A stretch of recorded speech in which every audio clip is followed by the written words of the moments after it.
नमस्कार दोस्तों, मेरा नाम प्रदीप सिंह राठौड़ है और मैं बेसिक कंप्यूटर इंस्ट्रक्टर पोस्ट पर कार्यरत हूँ। जैसा कि आपको पता है 2025-26 के अंदर जो अपने कंप्यूटर निदेशक की जो भर्ती आने वाली है उसी से संबंधित मैंने ये चैनल बनाया है और मेरे साथ मेरी टीम भी है जिसमें सभी लोग गवर्नमेंट में जॉब कर रहे हैं अपने अपने फील्ड के अंदर। गवर्नमेंट जैसे मोस्टली बेसिक कंप्यूटर इंस्ट्रक्टर या HCI पोस्ट पे वर्किंग कर रहे हैं। हमारा चैनल बनाने के पीछे मेन मोटिव यही है कि हम हमारे जो साथी हैं उनको यहाँ पे हमारे चैनल के माध्यम से फ्री में पढ़ाएंगे और फ्री में पढ़ाने के लिए ही हमने ये प्लेटफॉर्म तैयार किया है। और यहाँ पे आपको हम अपना जो बेसिक कंप्यूटर इंस्ट्रक्टर का जो कंप्यूटर वाला जो पोर्शन है उसके वीडियो यहाँ पे हम आपको उपलब्ध कराएंगे। तो आप सभी से रिक्वेस्ट है कि हमारे चैनल को सब्सक्राइब कीजिए और लाइक कीजिए, शेयर कीजिए। जैसा कि आज आप देख रहे हो मेरे पीछे, मैंने यहाँ स्टार्ट किया है सी प्रोग्रामिंग लैंग्वेज से।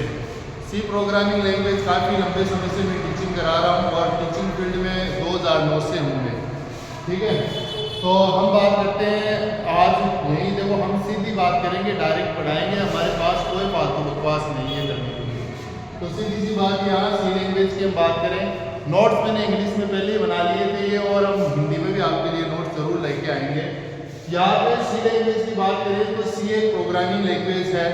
प्रोग्रामिंग लैंग्वेज क्या होती है कि जैसे हमें आपस में, जैसे मैं और मेरे साथ वाला कोई बंदा है तो हमको आपस में कम्युनिकेशन करना है, एक दूसरे से बात करनी है या अपने विचारों का आदान प्रदान करना है, तो उसके लिए मैं किसी न किसी लैंग्वेज का यूज़ करता हूँ। तो ठीक उसी तरीके से क्या है कि यदि हम कंप्यूटर के साथ कम्युनिकेशन करना चाहते हैं, कंप्यूटर सिस्टम के साथ यदि हम कोई उससे कुछ वर्क करवाना चाहते हैं, उसे कोई इंस्ट्रक्शन हम देना चाहते हैं, तो वहाँ पे हमें कोई ना कोई एक पर्टिकुलर प्रोग्रामिंग लैंग्वेज का यूज करना पड़ता है। ये जो सी लैंग्वेज है ये मतलब एक ऐसा कह सकते हैं कि मदर ऑफ ऑल लैंग्वेजेज, यानी जितनी भी और अदर लैंग्वेजेज है उनमें सी लैंग्वेज है ये उन सब की जननी है, ऐसे कह सकते हैं। सी लैंग्वेज जैसे कि ये AT&T बेल लेबोरेटरी के अंदर 1972 यानी 1972 के अंदर डेविस रिची द्वारा इस लैंग्वेज को डेवलप किया गया था।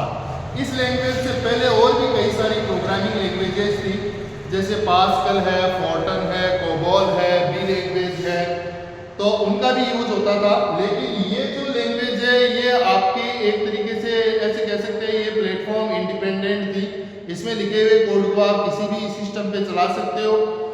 साथ ही साथ यहाँ इस जो लैंग्वेज का मोस्टली जो यूज हुआ है वो होता था अपने इसके अंदर लिनक्स, यूनिक्स ऑपरेटिंग सिस्टम बनाने के अंदर, वहाँ पे इसका यूज होता था ऑपरेटिंग सिस्टम की कोडिंग करने के लिए।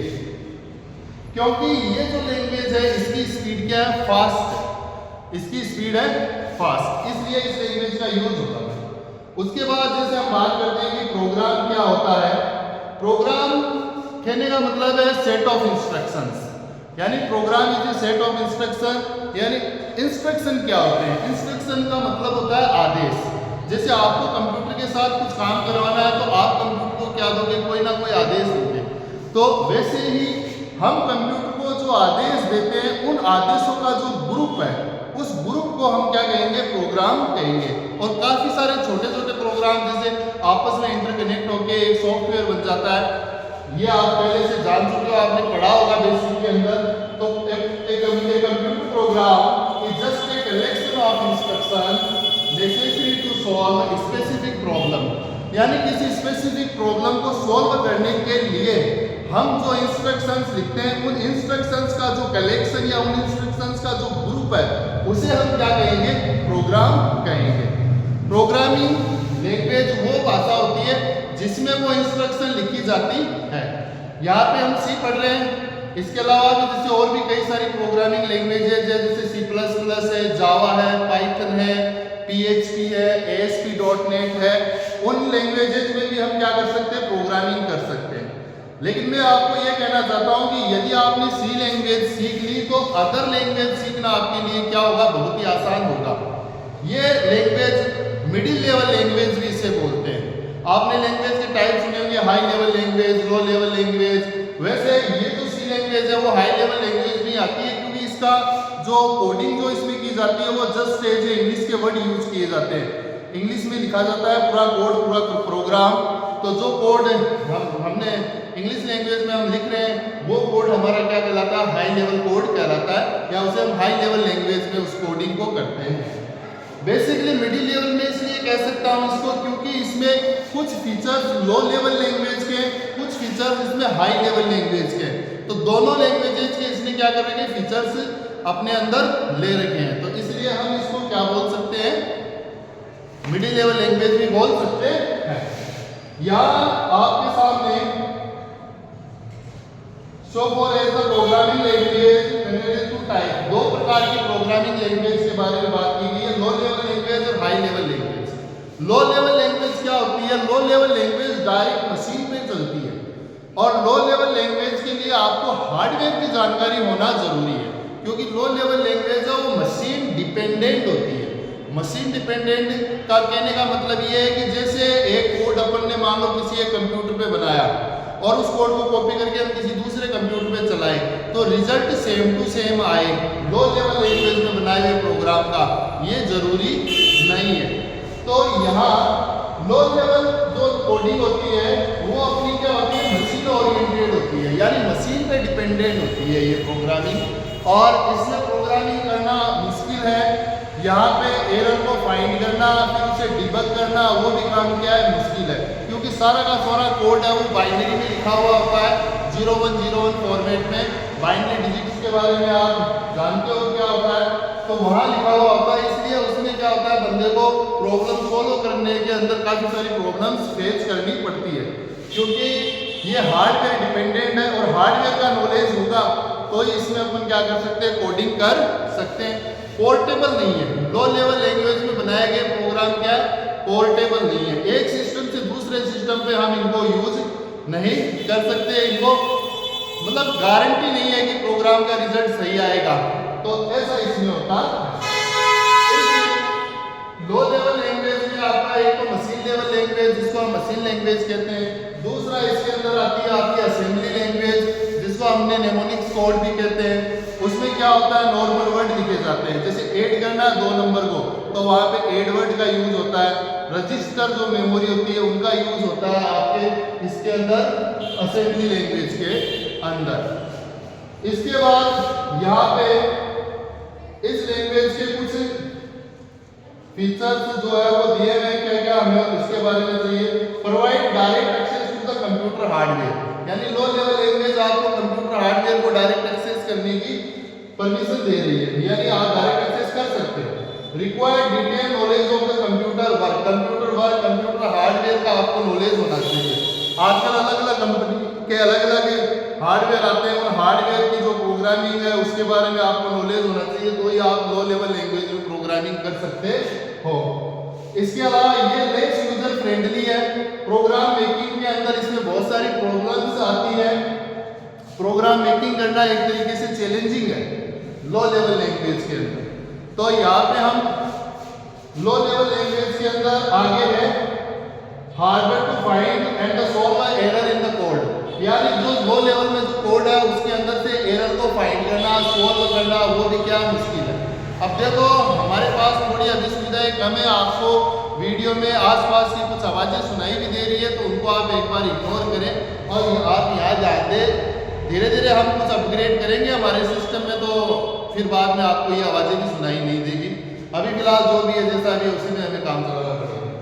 Not easy to edit of the different, अलग अलग हार्डवेयर के ऊपर अलग अलग तरीके से काम करेगा, ईजी नहीं है, क्योंकि अलग अलग हार्डवेयर का नॉलेज होना चाहिए, तो उसके अकॉर्डिंग प्रोग्रामिंग होगी, तो वो तो संभव ही नहीं। इसके अलावा फास्टर आप हाँ ये जरूर है, कंप्यूटर के हार्डवेयर को आप सिस्टम को फास्ट एक्सेस कर सकते हो, ये तो इसमें है, लेकिन प्रोग्रामिंग करना इसमें क्या है, थोड़ा मुश्किल है। आप यहाँ पे अगला जो हमारी लैंग्वेज है वो है machine level language. Computer only understand the digital number in the form of the 0-1। आप और हम जानते हैं कंप्यूटर है वो डिजिटल नंबर ही समझता है, बाइनरी पे वर्क करता है। तो यहाँ पे जो मशीन लेवल लैंग्वेज है वो ही लो लेवल लैंग्वेज है, बात एक ही है, मतलब जिसमें कोड होता है वो आपका लिखा जाता है 010 फॉर्मेट में। तो यहाँ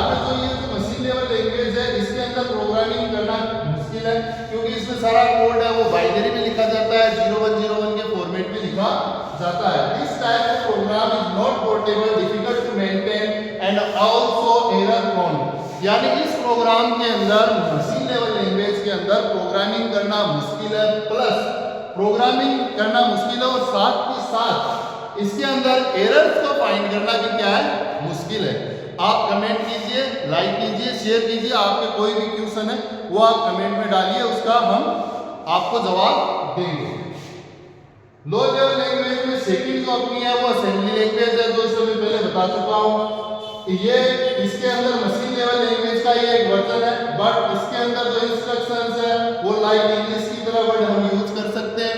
जैसे एडिशन करना है तो एड वर्ड यूज हो जाएगा, सम है मतलब दो नंबर को प्लस करने के लिए सम वर्ड यूज होगा, डीआईवी डिवाइडेशन, मूव। तो यहाँ पे क्या है, ये कुछ मेमोनिक्स कोड है, इसमें कोड ये जो फिक्स होते हैं इनका यूज करके हम क्या कर सकते हैं, कोडिंग कर सकते हैं। तो ये अपनी क्या हो गई, असेंबली लैंग्वेज। आगे it is easy to write and understand but not understand by the machine. हमारे लिए तो आसान है भाई, एड का मतलब हम समझ गए, वैल्यू जुड़ रही है, लेकिन वो मशीन को समझने में क्या प्रॉब्लम होती है, क्योंकि मशीन आपको पता है बाइनरी पे वर्क करती है, तो फिर बाद में इस लैंग्वेज को ट्रांसलेट करना पड़ेगा, और लैंग्वेज ट्रांसलेटर का हमें क्या करना पड़ेगा, यूज करना पड़ेगा, जिनके बारे में हम आगे पढ़ेंगे। यहाँ पे so the translator use there the assembler to translate into the machine level language. यानी कि यहाँ पे जो लैंग्वेज ट्रांसलेटर यूज होगा उसका नाम है असेंबलर। असेंबलर नाम का जो लैंग्वेज ट्रांसलेटर है वो आपके असेंबली भाषा में लिखे हुए कोड को मशीन भाषा में कन्वर्ट कर देगा। Which has the various types of computer and do not portable। Coding है इसकी वो पोर्टेबल नहीं है। असेंबली में लिखे हुए कोड को आप एक सिस्टम से दूसरे सिस्टम पे रन करोगे। जैसा कि मैं पहले भी बता चुका हूँ, लो लेवल लैंग्वेज में मशीन हार्डवेयर का नॉलेज होना जरूरी है। तो एक जगह से आप दूसरी जगह इसे क्या करोगे, ट्रांसफर करोगे एक सिस्टम पे, और फिर उसको रन करोगे तो रिजल्ट है वो सेम आए, एक्यूरेट आए, इसकी कोई गारंटी नहीं है। लैंग्वेज का जो दूसरा जो टाइप है वो है high level language. High level language में कोडिंग है नॉर्मल लाइक इंग्लिश। इंग्लिश जो लैंग्वेज है उसी तरीके से इसमें सिंपल तरीके से कोडिंग की जाती है। मशीन इंडिपेंडेंट होते हैं। हाई लेवल लैंग्वेज में लिखे हुए कोड मशीन पे डिपेंड नहीं है। आप एक पे कॉपी करके दूसरे पे सिस्टम पे रन करो, रिजल्ट एकदम बराबर आएगा, सही आएगा। इसका मतलब आपका प्रोग्राम क्या हो जाएगा, पोर्टेबल भी हो जाएगा। तो पोर्टेबल है। The language in this category the pascal, COBOL, Fortran, pascal, COBOL, Fortran, C++, आगे ये सारे आपको पता है मशीन ले ये हाई लेवल लैंग्वेज की कैटेगरी में ही आती है। So need to translate by the translator into the machine level. इसमें भी क्या है, हाई लेवल कोड को सिस्टम समझता है, आपको पता है बाइनरी लैंग्वेज, तो हम कोडिंग कर रहे हैं हाई लेवल लैंग्वेज में, तो हाई लेवल कोड को मशीन कोड में कन्वर्ट करने के लिए यहाँ पर भी लैंग्वेज ट्रांसलेटर का यूज होगा। जैसे असेंबली में असेंबलर का यूज होता है, उसी तरीके से यहाँ पर भी क्या होगा, लैंग्वेज ट्रांसलेटर का यूज होगा। Software which is used to translate high level language and low language into the machine language. तो यहाँ पे उन सॉफ्टवेयर्स के बारे में, उन लैंग्वेज ट्रांसलेटर्स के नाम आपके सामने आ रहे हैं जो क्या करते हैं, मशीन लेवल लैंग्वेज में लिखे हुए कोड को, सॉरी हाई लेवल लैंग्वेज में लिखे हुए कोड को मशीन लेवल लैंग्वेज में क्या करते हैं, ट्रांसलेट कर देते हैं। क्योंकि कंप्यूटर आपको पता है वो बाइनरी भाषा ही अंडरस्टैंड करता है, तो यहाँ पे हमें क्या करना पड़ेगा, हाई लेवल लैंग्वेज में लिखे हुए कोड को कंप्यूटर समझ सके उससे ट्रांसलेट करना पड़ेगा। तो वो काम कौन करेगा, लैंग्वेज ट्रांसलेटर। तो ट्रांसलेटर का काम यही है, ट्रांसलेट करना। फॉर एग्जाम्पल जैसे आप ऐसे भी समझ सकते हो, मान लो आप जहाँ हो वहाँ किसी अदर स्टेट से कोई मंत्री आके भाषण दे, वो अपनी लैंग्वेज में दे, अब आपको आती नहीं, तो एक ट्रांसलेटर चाहिए ना, वो उसकी सुनेगा, ट्रांसलेट करेगा, आपको बताएगा, वो आपकी भाषा में आपको बताएगा। वैसे यहाँ हम कोडिंग हाई लेवल में कर रहे हैं, कंप्यूटर सिस्टम है, वो बोल रहा है मैं तो बाइनरी समझता हूँ, मैं तो low level machine level language समझता हूँ, तो फिर हम कहेंगे एक ट्रांसलेटर लगा देते हैं जो उसके हाई लेवल में लिखे हुए कोड को लो लेवल में बदल देगा। हाई लेवल में हम जो कोड लिखते हैं वो सोर्स कोड होता है, और उसको ये किस में बदल देगा, ऑब्जेक्ट कोड में कन्वर्ट कर देगा। तो यहाँ 3 टाइप के ट्रांसलेटर है। यहाँ पे मैंने इनके बारे में एक साथ नोट कर दिया तो मैं आपको बता रहा हूँ। सबसे पहला है कंपाइलर। देखो काम तीनों का एक ही है, बस काम करने का तरीका अलग अलग है। तरीका जो है वही इसमें क्या है, अलग अलग है। सबसे पहले कंपाइलर और इंटरप्रेटर दोनों का काम एक ही है, हाई लेवल लैंग्वेज को लो लेवल में कन्वर्ट करना। बट इनका काम करने का तरीका इनको मशीन लेवल लैंग्वेज में कन्वर्ट कर देगा। The program written in the high level language is known as the source program. यानी जो कोड हमने हाई लेवल लैंग्वेज में लिखा है उस कोड को हम क्या कहेंगे, सोर्स प्रोग्राम या सोर्स कोड कहेंगे। And the corresponding machine language program is called the object code. और उसी के अकॉर्डिंग उस सोर्स कोड का जो मशीन कोड बनेगा उस मशीन कोड को हम क्या कहेंगे, ऑब्जेक्ट कोड। तो सोर्स कोड को ऑब्जेक्ट कोड में बदलने का काम कौन करेगा, तो भाई साहब ये 3 है, कंपाइलर, इंटरप्रेटर और असेंबलर। ये करेंगे ये काम ट्रांसलेट करने का। Compiler and interpreter perform the same task. काम सेम है लेकिन काम करने का तरीका अलग अलग है, कंपाइलर और इंटरप्रेटर का। ठीक है, इसके अंदर different work. Compiler read the program at a time and search the error and the list them. Compiler क्या करता है, पूरा प्रोग्राम, अब प्रोग्राम आपने लिखा उसमें 10 लाइन हो चाहे 20 हो चाहे 50 हो, पूरे कोड को एक साथ रीड करता है, एक साथ ट्रांसलेट करता है, और कोई एरर है तो आपके सामने एरर लिस्ट शो कर देगा। ये काम किसका है, कंपाइलर है। अब आपको सारी एरर सॉल्व करनी पड़ेगी, उसके अंदर जो भी आपकी एरर है, चाहे वो सिंटेक्स एरर है, रन टाइम एरर है, जो भी एरर है उन एरर्स को आपको क्या करना पड़ेगा, सोल्व करना पड़ेगा।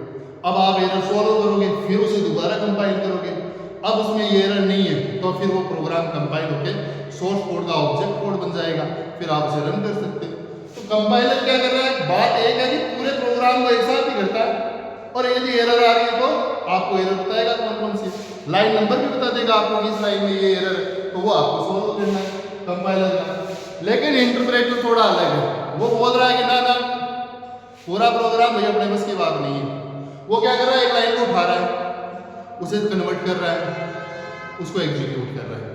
दूसरी लाइन उठाई प्रोग्राम में से, उसको कन्वर्ट किया, उसको एग्जीक्यूट किया, ऐसे कर रहा है। कौन कर रहा है, इंटरप्रेटर।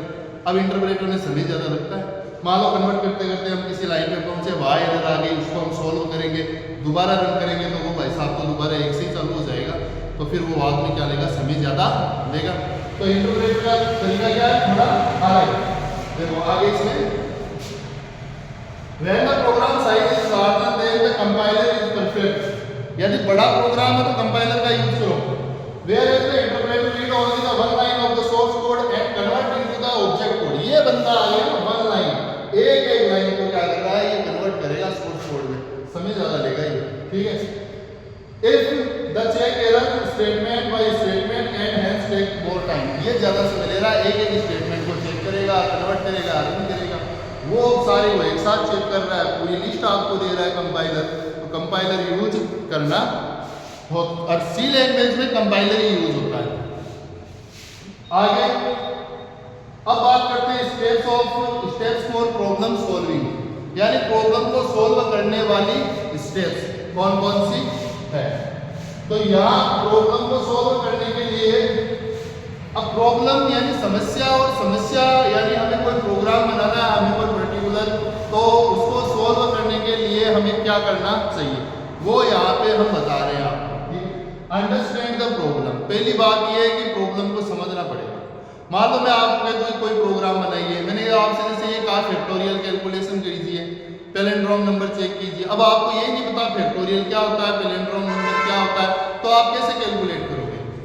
तो पहले तो हमें सबसे पहले है कि जैसे मैंने कहा फैक्टोरियल निकाली, तो आपको पता होना चाहिए ना फैक्टोरियल क्या होता है, कैसे कैलकुलेट होता है, यानी समस्या को आपको समझना पड़ेगा। तो पहला है कि अंडरस्टैंड द प्रॉब्लम, समस्या आप फाइंड करो, मेन प्रॉब्लम। कोई प्रोग्राम आपसे बनाया जा रहा है तो उस वो प्रोग्राम किस चीज का है, क्या कैलकुलेशन करनी है, उस प्रॉब्लम को आपको अंडरस्टैंड करना पड़ेगा। स्टेप्स है प्रॉब्लम सॉल्विंग की। सेकंड है एनालाइज द प्रॉब्लम। अब प्रॉब्लम समझने के बाद उस प्रॉब्लम को एनालाइज करो, एनालिसिस करो, उसका हल निकालने की कोशिश करो कि उसका क्या सॉल्यूशन हो सकता है। वो सॉल्यूशन हमें फाइंड करने की कोशिश करेंगे, तो वो एनालाइज द प्रॉब्लम। उसके बाद फाइंड इनपुट एंड आउटपुट। अब आपको इनपुट आउटपुट फाइंड करने कि इनपुट आउटपुट क्या होता है। जैसे मैंने फैक्टोरियल की बात की, आपने सुन लिया कि हाँ भाई फैक्टोरियल कैलकुलेट करना है, प्रोग्राम करना है सी लैंग्वेज में। अब आपको ये पता लगाना है फैक्टोरियल होता है क्या। तो आपने एनालिसिस किया कि फैक्टोरियल क्या होता है कि कोई नंबर दे दिया, जैसे सपोज 5 दिया, तो 1 से लेके 5 तक की संख्या को मल्टीप्लाई करते हैं और जो रिजल्ट आता है वो क्या कहलाता है फैक्टोरियल। तो आप एनालाइज करके आपने प्रॉब्लम को अंडरस्टैंड किया और उसका आपको एनालिसिस करने पर आपको उसका हल ये मिला कि 1 से लेके 5 तक आपको नंबर्स को मल्टीप्लाई करना है। Find the input output. अब आपको इनपुट आउटपुट फाइंड करने कि जैसे हम 5 देंगे तो 1 से लेके 5 तक के सभी नंबर्स क्या होंगे मल्टीप्लाई होंगे, रिजल्ट 120 आएगा। आपको पता है 1 से 5 तक की संख्या को मल्टीप्लाई करेंगे। तो आपको क्या करना है, फाइंड क्या करना है, उसका इनपुट पता चल गया और आउटपुट भी आपको पता चल गया। Draw the flow chart and algorithm. उसके बाद आप उसका कोई फ्लो चार्ट क्रिएट कर सकते हो और एल्गोरिथम बना सकते हो। एल्गोरिथम का मतलब है स्टेप्स लिख सकते हो कि क्या क्या स्टेप्स हम फॉलो करेंगे और फ्लो चार्ट उसका क्रिएट कर सकते हो, चार्ट का यूज करके वो अपन बना सकते हैं। उसके बाद उसकी कोडिंग। अब कोडिंग होगी वो कोई ना कोई लैंग्वेज में होगी। अब चाहे आप सी में करो चाहे C++ में करो, आपको कोई ना कोई एक पर्टिकुलर प्रोग्रामिंग लैंग्वेज में क्या करनी है, उसकी कोडिंग करनी है। कोडिंग के बाद कोडिंग पूरी हो जाए, कंपाइल कर लिया, चेक कर लिया, उसके बाद उसकी टेस्टिंग करेंगे। क्या करेंगे, टेस्टिंग। टेस्टिंग का मतलब हम उसमें अलग अलग इनपुट देके चेक करेंगे कि रिजल्ट सही आ रहा है या नहीं आ रहा। उसमें कोई सिंटेक्स एरर तो नहीं है, उसमें कोई रन टाइम एरर तो नहीं है, कोई लॉजिकल एरर तो नहीं है, वो भी हम चेक करेंगे। तो टेस्टिंग करेंगे। टेस्टिंग करने में यदि उसमें कुछ एरर है, कुछ मिस्टेक है, आउटपुट हमारे अकॉर्डिंग नहीं आ रहा है, तो हम उसको डिबगिंग करेंगे, यानी उस एरर को निकालेंगे, उसको रिमूव करेंगे, फाइंड करेंगे, एरर को हटाएंगे और फिर दोबारा अपन उसको फिर से अपन उसकी टेस्टिंग कोडिंग कर सकते हैं। रिजल्ट आउटपुट जो आ रहा है वो नहीं मिला तो हो सकता है आपने प्रॉब्लम को अच्छे से नहीं समझ पाए, हो सकता है आप एनालिसिस नहीं कर पाए, या आप इनपुट आउटपुट या फिर डायग्राम जो आपने बनाया, एल्गोरिथम बनाया, कोडिंग की, उनमें कहीं आपके द्वारा मिस्टेक हो सकती है। तो आप क्या कर सकते हो, वो ये स्टेप्स आपको फॉलो करनी पड़ेगी दोबारा। तो ये बेसिक जो 6 है वो आपकी प्रॉब्लम सॉल्विंग की 6 स्टेप है। आई होप आपको समझ में आया होगा। यदि समझ में आया तो देखो लाइक करो, फॉलो करो, शेयर करो। फ्री ऑफ कॉस्ट हम पढ़ाएंगे, कुछ नहीं चाहिए हमें, हम सिलेक्टेड हैं, आप सिलेक्ट हो जाओ, बस यही हम चाहते हैं। इसके बाद अगला है पॉइंट हमारा, आज की क्लास में हम इतना ही करेंगे और आगे नेक्स्ट क्लास में कुछ और अच्छा करेंगे, इससे भी बढ़िया आपके लिए कंटेंट लेके आएंगे। Algorithm, step by step solution of a problem is called algorithm. अरे कहने का मतलब है कि कोई समस्या के हल को आप अपनी भाषा के अंदर, या हिंदी है, हिंदी नहीं सॉरी इंग्लिश के अंदर आप स्टेप बाय स्टेप लिख लो। बस वो स्टेप बाय स्टेप आपने लिखा वही एल्गोरिथम है, और कुछ अलग है। समझ में आई मेरी बात? स्टेप बाय स्टेप हल लिखना। जैसे सपोज करो मैंने तुम्हें कहा कि 2 नंबर को जोड़ो, अब जोड़ना है तो पहले स्टेप का हम शुरुआत करेंगे, तो स्टार्ट। सेकेंड स्टेप क्या होगी, हमें 2 नंबर जोड़ने, तो 2 नंबर लेने, तो read 2 number A and B। फिर हमें क्या करना है, प्लस करना है, तो तीसरी स्टेप हो गई A प्लस B और रिजल्ट आ गया C में। अगली स्टेप हो गई प्रिंट C, यानी हमने C यानी रिजल्ट को प्रिंट कर दिया, काम खत्म, तो लास्ट में स्टॉप। ऐसे क्या होगा, हम क्या बना सकते हैं, एल्गोरिथम लिख सकते हैं। इंग्लिश में वर्ड यूज करते हैं और स्टेप्स जो लिखते हैं, समस्या के हल को अपनी भाषा में लिखना है, स्टेप बाय स्टेप लिखना है। वो स्टेप से क्या कहलाती है, एल्गोरिथम। शुरुआत स्टार्ट से करते हैं, ऊपर लिख देते हैं स्टार्ट और लास्ट में लिखते हैं एंड या स्टॉप। इस तरीके से अपन कुछ स्टेप्स लिखते हैं। हर प्रोग्राम, जो कोई भी प्रोग्राम हम बनाते हैं डायरेक्ट नहीं बनता, उसका एल्गोरिथम तो जरूरी होता है। और एल्गोरिथम हमारे कई लोग जिस जिनको अच्छी प्रोग्रामिंग आती है वो दिमाग में बना लेते हैं, कुछ लोग कॉपी पे पहले एल्गोरिथम बनाते हैं, फ्लो चार्ट बनाते हैं, फिर प्रोग्रामिंग करते हैं। या आगे हम बात करते हैं कि फ्लो चार्ट क्या होता है। फ्लो चार्ट किसी भी समस्या का ग्राफिकल सॉल्यूशन, या ऐसे कह सकते हैं पिक्टोरियल रिप्रेजेंटेशन ऑफ एल्गोरिथम, यानी जो आपने एल्गोरिथम लिखी है उस एल्गोरिथम का ग्राफिकली चित्र के द्वारा, पिक्चर के द्वारा रिप्रेजेंट करना क्या कहलाता है, आपका एल्गोरिथम, सॉरी फ्लो चार्ट कहलाता है। फ्लो चार्ट के अंदर जो सिंबल्स यूज होते हैं वो आपके सामने। सबसे पहले ये जो और का सिंबल है ये आपका क्या है, स्टार्ट और एंड को रिप्रेजेंट करता है, इसको हम टर्मिनेटर भी बोल सकते हैं, और सिंबल। दूसरा आपके सामने ये जो सिंबल है इसको बोलते हैं प्रोसेस सिंबल। क्या बोलते हैं, प्रोसेस सिंबल, ये जो आपको आयत दिखाई दे रहा है। सेकंड, ये जो डायमंड शेप है ये यूज होता है डिसीजन मेकिंग में। किसके लिए यूज होता है? Decision making. थर्ड, ये जो आपको ऐसे टेढ़ा सा जो सिंबल दिखाई दे रहा है तो ये भी आई थी, और लेकिन ये तीसरा इसको पैरेललोग्राम बोलते हैं।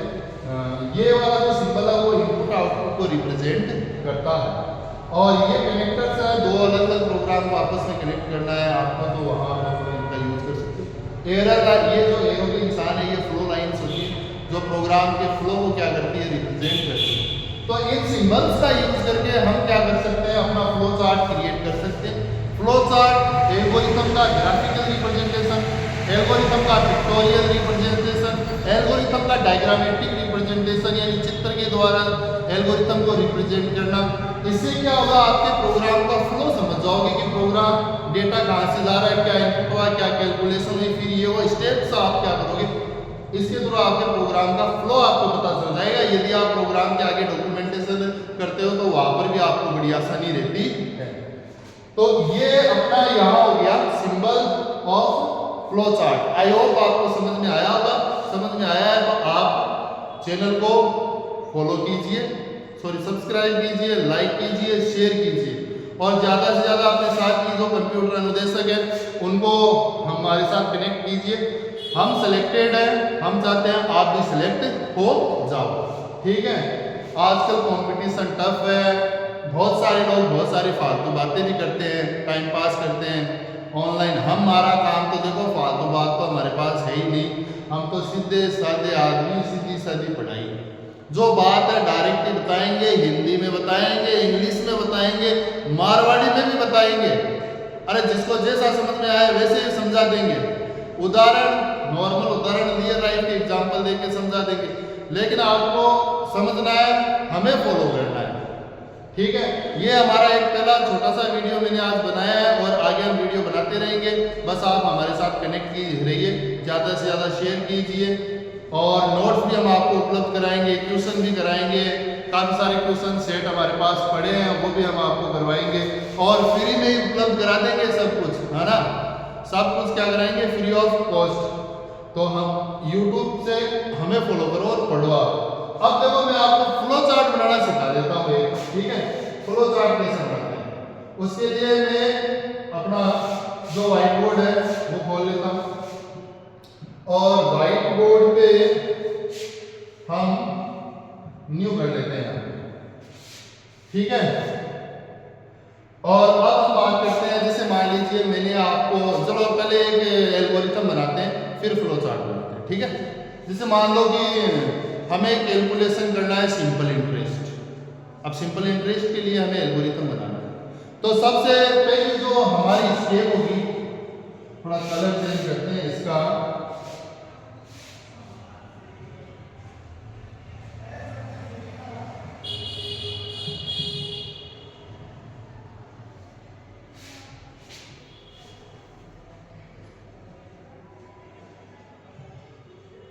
तो सबसे पहले इसे वापस में से हो गया ये बड़ा यहाँ से ओके, एक बार इसको साफ कर देते हैं, दोबारा यहाँ से फिर से लिखते हैं।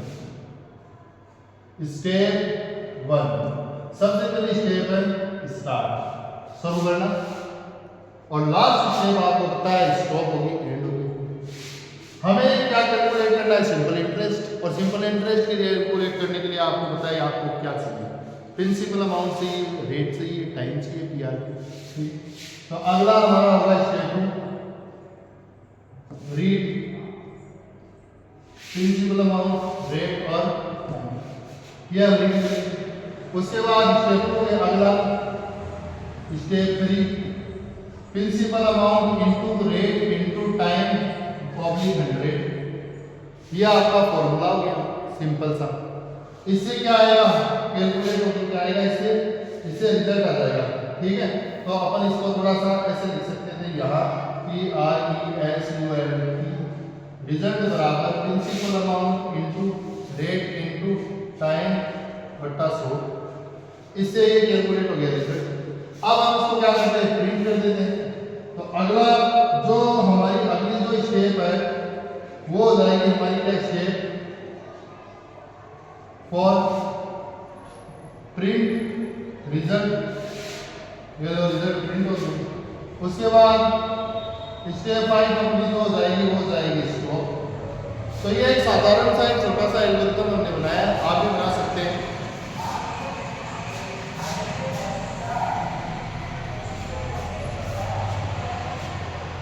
इसके बाद इसी एल्गोरिथम का हम क्या कर सकते हैं, फ्लो चार्ट भी बना सकते हैं। ठीक है, फ्लो चार्ट हम इसका कैसे बनाएंगे, उसके लिए ये स्टेप्स आप समझ गए होंगे आई होप।